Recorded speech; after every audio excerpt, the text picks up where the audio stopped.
కర్ణాటక ముఖ్యమంత్రి పదవి ఎంపికపై ఉత్కంఠ కొనసాగుతున్న వేళ పీసీసీ చీఫ్ డీకే శివకుమార్ అనూహ్యంగా పావులు కదిపారు. కాంగ్రెస్ శాసనసభాపక్ష సమావేశం జరగడానికి ముందే ఆయన గవర్నర్ థావర్చంద్ గెహ్లాట్తో భేటీ కావడం రాజకీయంగా ప్రాధాన్యం సంతరించుకుంది. తన సోదరుడు మాజీ ఎంపీ డీకే సురేష్తో కలిసి రాజ్భవన్కు వెళ్లిన ఆయన గవర్నర్తో అనధికారికంగా సమావేశమయ్యారు.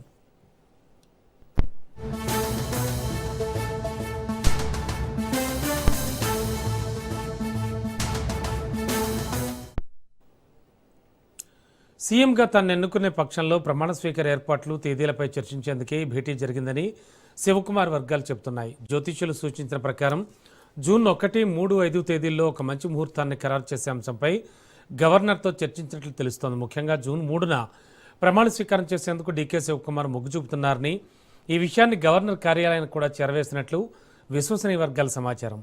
ప్రమాణ స్వీకార వేదికగా విధానసౌధ మెట్ల భాగాన్ని కానీ రాజ్భవన్ కానీ పరిశీలిస్తున్నట్లు తెలిసింది.